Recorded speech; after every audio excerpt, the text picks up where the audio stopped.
170,000 square kilometers, about the size of Florida, that runs north-south, and it's the territory to the east of the Essequibo River in what is Venezuela. And to the east of that, partly bordering the Atlantic Ocean, is Guyana, which used to be British Guyana. And it's known as the Cooperative Republic of Guyana. The dispute is because right now it's been under the control of Guyana based on the decision that took place in 1899. It's a long-going dispute, first imposed by the British colonizers of that region and later of the United States. It's the United States that's driving this conflict between Guyana and Venezuela. And basically, it's a very remote, very low population, mostly forest. There are indigenous people there of different tribes. And the majority of the Guyana population, which is about a million people, is in Georgetown, which is in the proper Guyana. And you mentioned oil. It's absolutely the reason that this fight is taking place. But the bigger oil prize that the U.S. wants is in Venezuela. Actually, the largest source of oil and reserves by far that are still not majority tapped is in Venezuela. And Venezuela's importance to the United States is not only the control of the oil, but to defeat a revolutionary government. The same way that the U.S. blockades Cuba for over 60 years, not because it's such a great source of income for the United States, although it was a big source of profits at one point. It's because of what Cuba represents as a socialist country. And Venezuela is the next country that followed in all of Latin America, following the same road of Cuba in building socialism. So in the modern era, I will bring it up so that people understand in the 20th century and the 21st century, which we are in now, is that when Guyana became independent in 1966, it was still under the British Crown, and Britain still had great influence. They claimed the Essequibo. And that's where Venezuela said, no, it belongs to Venezuela. But they agreed in that year between Guyana, independent now, and Venezuela, in the Guyana Accords of 1966, that they would maintain peace, that there would be no further development of the area of this Essequibo, which is about two-thirds the size, two-thirds of what Guyana claims. Remember, it's this big strip of land between Guyana and Venezuela, the Essequibo. And that was disrupted, that agreement for peace and an eventual final resolution was disrupted in 2015 when this massive source of oil was discovered, mainly in the Atlantic Ocean, and also includes the land that Venezuela claims, which is not disputed, that part of the oil. So ExxonMobil moved in, and in the same year, under the Trump administration, Rex Tillerson, who used to be the CEO of ExxonMobil, he gets named the Secretary of State in this time with this oil and dispute. ExxonMobil has basically run the affairs of Guyana, along with the United States. We cannot forget that even though ExxonMobil stands to gain massive amounts, billions of profits, that it's the United States driving this, that provides the military support for Guyana. In fact, the U.S. Southern Command, the big U.S. military force overseeing its bases in Latin America, is now engaged in military exercises to strengthen what's called the Guyanese Defense Forces. They just finished air defense, so-called air defense, helping beef up the Air Force of Guyana. This is a tiny country. It can't do that without the United States military. And December 3rd, after several months of a campaign inside Venezuela to educate the people about the history of how this dispute came about, of Venezuela's claims to the territory of Essequibo, of saying we do not want conflict with Guyana, we want a peaceful resolution, we want adherence to the 1966 Guyana Accords. With all of this, on December 3rd, which is a Sunday, Venezuela held a nationwide referendum involving 5 questions. And the questions centered around the main issue of, do we agree that the International Court of Justice, which Venezuela does not recognize, should not be a party to this new claimed call for resolution by Guyana? Do we agree that the Essequibo belongs to Venezuela? And 3 other questions. The results of the vote in Venezuela, of the Venezuelan people, was 95% to 98%. And the number of people who voted was 10.4 million. The last election, the last major election that took place, was in 2020 in Venezuela, of the National Assembly of Venezuela. And in that one, 6 million people voted. So this vote of 10.4 million was far more. And with this victory of the Venezuelan government and the election outcome, they declared the Essequibo territory to be a 24th state to be added to Venezuela's 23, and have called for the exercise of sovereignty in that region. So this wasn't, I wouldn't say it was heating up the situation. It was Venezuela taking a stand against expanded and heightened exploration of the oil in the Atlantic and the U.S. military exercises.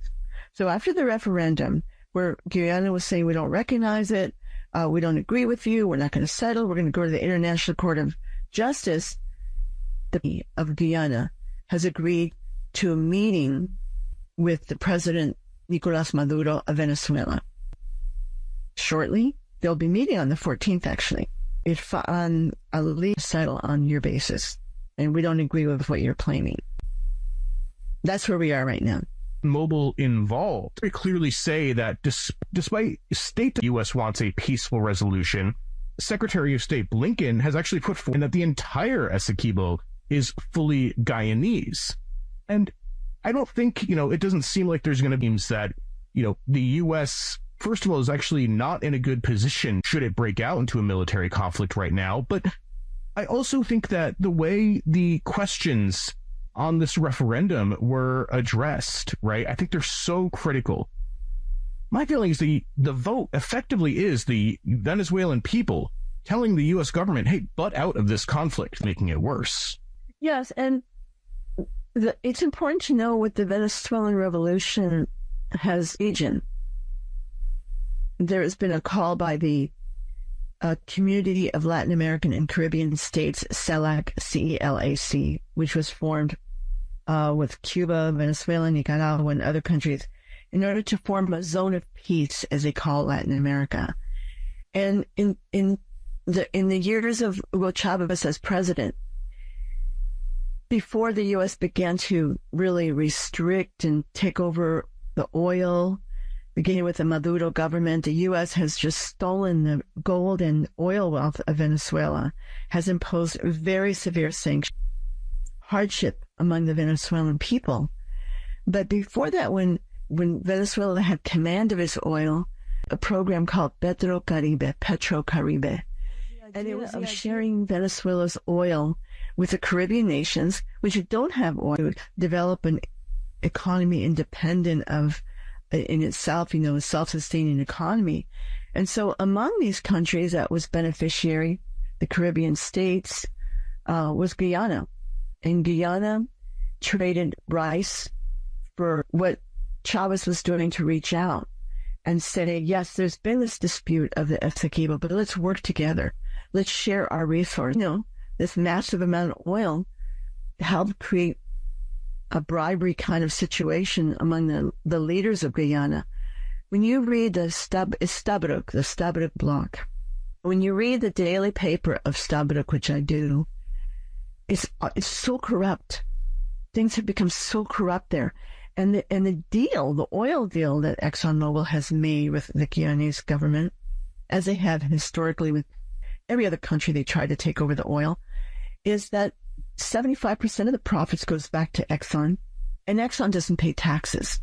It does not pay taxes. In other words, this is pure extraction, no real development, and the development will go to the wealthy class, and the people. There's even an article about people who live in the Essequibo region who see themselves as Guyanese, and they're saying, no, Guyana, we belong to Guyana, but they're also saying, why are we getting no benefits from the oil?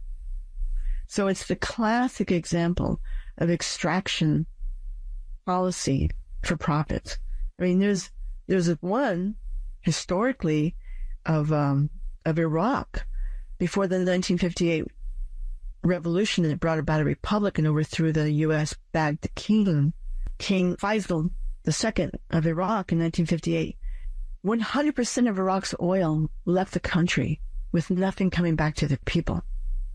And it was only with the nationalization of the oil, the revolutionary process, which was a bourgeois national government that provided free education, free healthcare for the people of Iraq, and regional development, a lot of development in that country, is what led to the U.S. deciding we're taking back Iraq, and now you see the disaster it has become.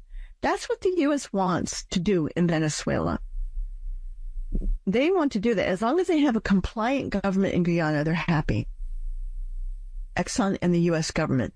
But you talked about borders. There's a dispute with Guyana on the whole eastern part of Venezuela, and on the western part for years was this very dangerous situation with the Colombian governments. And with this new election of Gustavo Petro, who says we want ended, we want the blockade of Venezuela ended, we want friendship with Venezuela, that's disrupting states in the region. And now they have this, what they consider a favorable situation, hopes to draw in a conflict where they can weigh in heavily on behalf of Guyana to establish a base.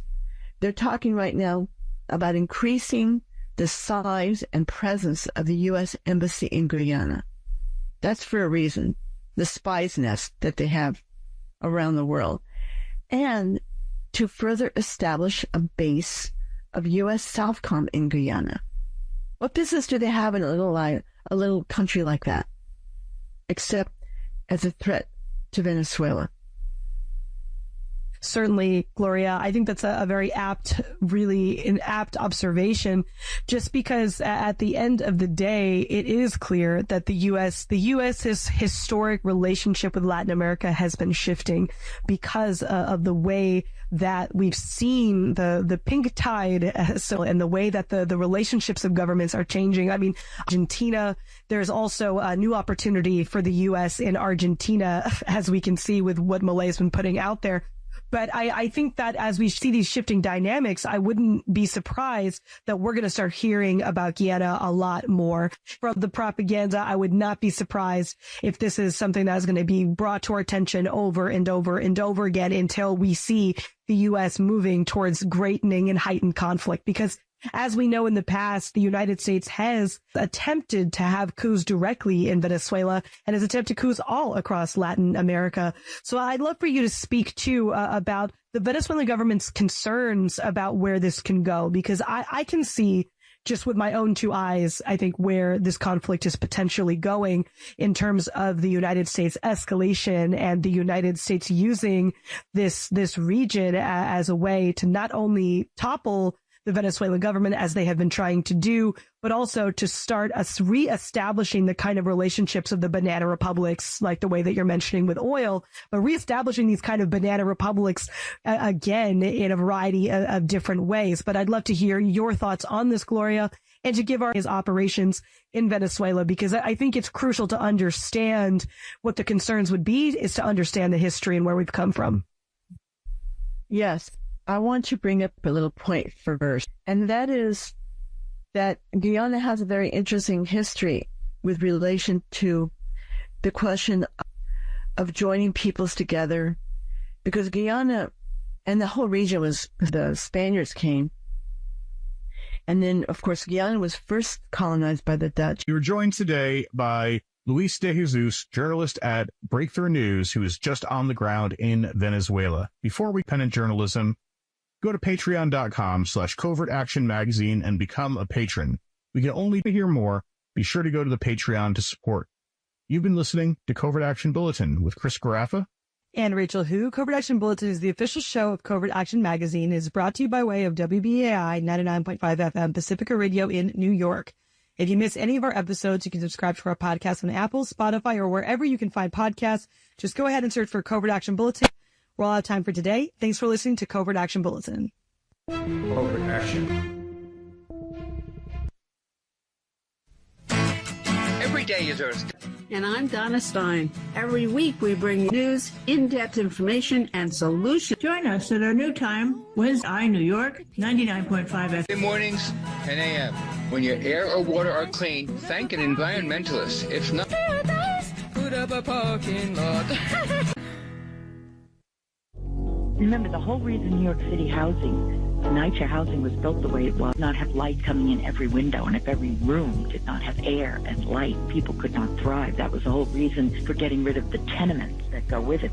Maureen Coates, environmental lawyer with Planet A Strickens, host of Living for the City on WBAI 99.5 FM, Wednesdays at 11 a.m. Every week, myself and senior producer Jillian Jonas take an in-depth look at the city of New York as it is developing right before our very eyes. We bring on grassroots organizations fighting to have their voices heard in how the community in which they live will grow and prosper into the future. So tune in to Living for the City, Wednesdays at 11 a.m. over listener-sponsored WBAI 99.5 FM and WBAI.org.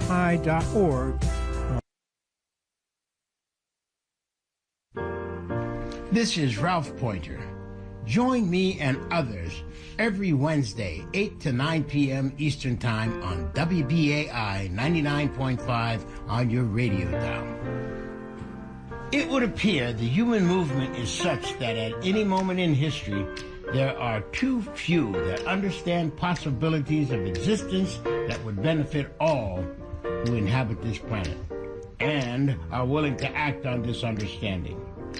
This program will feature that few. What are your views on these issues that impact your life today? What are your views on America today? What are your views on America's future? Can we talk?